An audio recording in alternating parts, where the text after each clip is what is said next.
Dando continuidade aos nossos estudos e reflexões, então, as formas de internet, rádio, cabo, fibra e satélite. Agora falaremos sobre o formato de armazenamento, que também é bastante explorado por algumas bancas de concurso.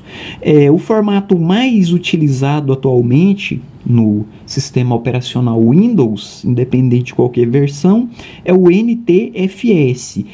Não vamos aqui entrar muito nos detalhes técnicos, até porque não serão cobrados, mas apenas que o candidato tenha uma noção básica. Eu até recomendo que quem quiser depois aprofundar, conhecer um pouco mais, pode pesquisar sobre as siglas e as terminologias. O outro formato é o FAT, o FAT32 e o exFAT. Então, uma observância, às vezes a pessoa grava uma música MP3, coloca na caixa de som e fala assim: o meu pendrive ele não toca na caixa de som. Não toca por qual motivo? O pendrive está formatado no formato NTFS. Quando formatado em FAT, geralmente ele vai tocar em todas. Então é importante o candidato estar atento a essa diferenciação.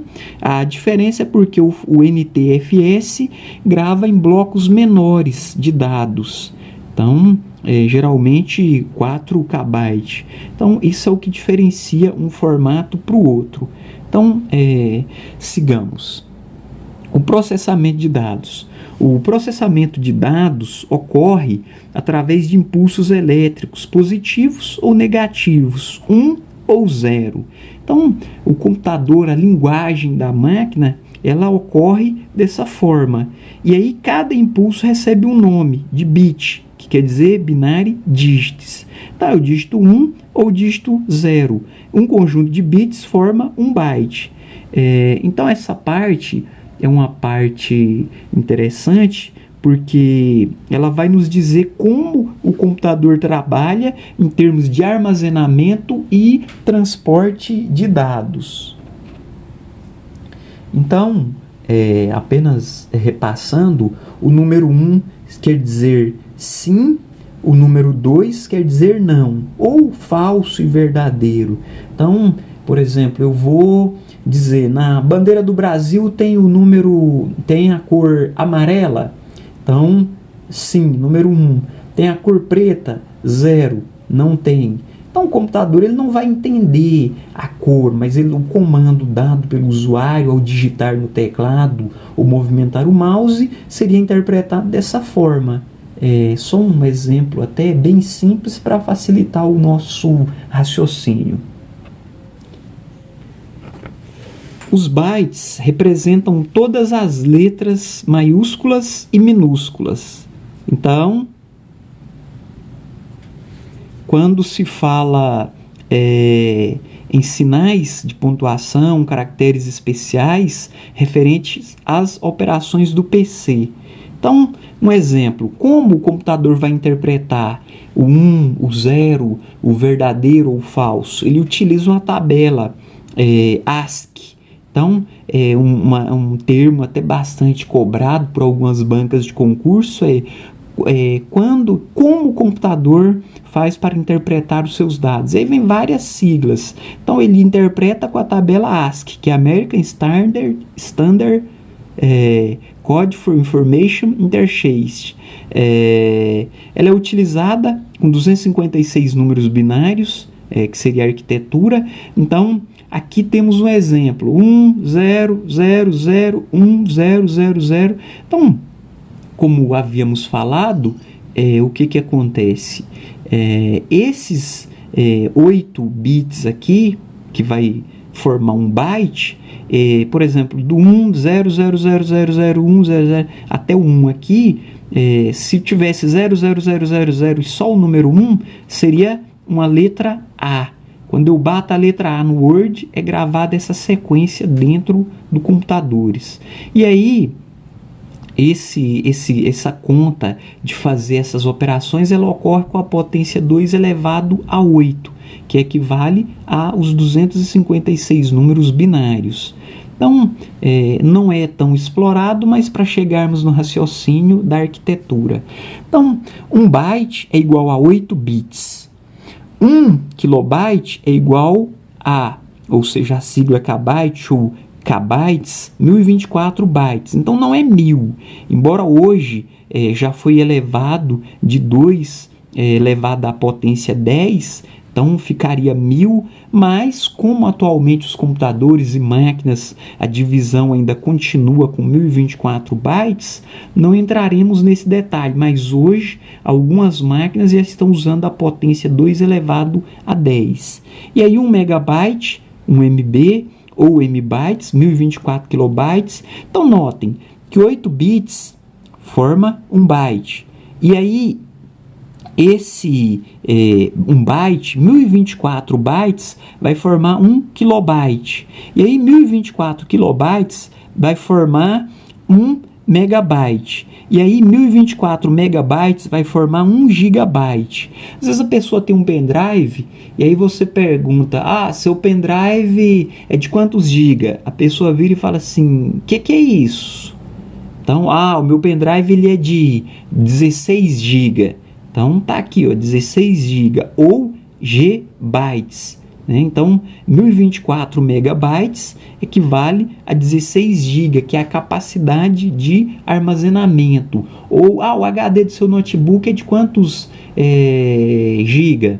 É de 500 GB. Não, é de 1 terabyte. Então, é importante o candidato ter a noção dessas informações. Então, por exemplo, um pendrive aí de 64 GB, ele vai caber aí 1024 megabytes. Se eu for fazendo a conta ao contrário, eu vou saber quanto de caractere, de informação, de dados cabe dentro dele. Depois de terabyte, tem o petabyte, o pelabyte, o exabyte, o zettabyte e o yottabyte. Então, hoje a tecnologia nossa está no terabyte, né? 1 tera, 2 tera, e aí futuramente ela vai crescendo, vai chegar nessas nomenclaturas. O comprimento das palavras ele é determinado pelos bits. Então, quando se fala em 8 bits, é uma palavra de 1 byte. Então, como já vimos lá em cima, 8 bits é igual a 1 byte. Às vezes a pessoa vê lá, algum tipo de dispositivo, de videogame, de equipamento, até talvez um processador de alimentos, algum equipamento industrial elétrico, aí está lá, 16 bits ou de 32 bits. Seria a quantidade de comandos e de informações que ele tem gravado na sua memória disponível para o usuário utilizar. Vou usar um exemplo aqui até meio grosseiro, me foge a memória, por exemplo, um micro-ondas. Eu tenho um micro-ondas de 16 bits. O meu é de 32 bits. Então, a quantidade de funções e ações que ele pode ser programado, que ele tem capacidade para execução, seria definido dessa forma. A medição em bytes, ela usa a sigla GB maiúsculo. A medição em bits utiliza GB minúsculo. Então, lembrando que bytes é quando eu vou falar em giga. Armazenamento. Bits é quando eu vou falar em transporte de informação. A informação que vai de um lugar para o outro e vai ser transportada. Ou que vai ter a quantidade de gravação. Então, dando continuidade, 1 kilobyte ou kbyte é igual a 1024 bits, seguindo o mesmo raciocínio de cima, até um pouco vamos dizer, complicado esse conteúdo, porém é importante termos uma noção básica, porque o centro de seleção pode cobrar. Então, quando se fala em 1024 bits, 1 kilobyte, 1 kilobit, 1 megabit ou MB ou mbit, 1024 megabits, e aqui tem o gigabit, o terabit, seguindo o mesmo raciocínio da quantidade, ou seja, o comprimento das palavras. E aí, para facilitar o entendimento, o volume de dados transferidos geralmente é indicado pela quantidade em bits. Então, quando se fala internet, qual é a velocidade da sua internet? Eu estou fazendo download a 1 KB por segundo, ou kilobit por segundo, né? 1 megabits por segundo, 1 gigabits por segundo. Então, o padrão EUA, né, nos Estados Unidos seria kbps, kbytes, né, ou kilobits por segundo, megabits por segundo. Minha internet é de 5 mega. Minha internet é de 30 mega. Minha internet é de 100 mega. Então, é importante porque o centro de seleção pode cobrar do candidato a diferenciação entre o transporte de dados, a forma de armazenamento e a forma de transporte. Então, a diferença, vamos dizer assim, dos conceitos de bits, né, ou de bytes. Então, ele pode trazer lá: é correto afirmar que a internet pode ser medida pela quantidade de bytes? Não, falso. Ela é pela quantidade de bits. Então, é importante diferenciar esses dois conceitos. Foi necessário fazer esse desdobramento para facilitar a compreensão e o entendimento. Agora falaremos sobre os principais sistemas operacionais. Também é um tema bastante explorado pelo centro de seleção. Atualmente temos aí o Windows com diversas versões, o Windows 7, o Windows 10, enfim, é o mais conhecido e mais utilizado, o Linux e o Mac, que é da Apple, ou seja, o Windows e o Mac são sistemas que exigem licenças pagas. O Linux é um sistema free, não precisa você pagar a licença, ou seja, adquirir o software. O código dele é livre e é aberto. Então pode ser que o centro de seleção cobre essa diferenciação desses conceitos. Os principais aplicativos, quando a pessoa tem um computador, ela vai ter um desses três sistemas. E os principais aplicativos do Microsoft Office, que é o mais utilizado, são o Word, o Excel, o PowerPoint, o OneNote e o Outlook, que é o correio eletrônico. Então, o Word é um editor de textos, o Excel é uma planilha de cálculos eletrônicos, o PowerPoint é de apresentação, data show, o OneNote um bloco de notas e o Outlook um gerenciador de e-mails. Então, às vezes, o centro de seleção pode cobrar do candidato qual desses aplicativos serve para realizar cálculos e operações matemáticas, o Excel. Qual serve para edição de textos, o Word. Qual serve para apresentação, o PowerPoint. Qual serve como gerenciador de e-mails, o Outlook. Então, esses aplicativos, essa suíte Microsoft Office, ela é paga, exige um licenciamento.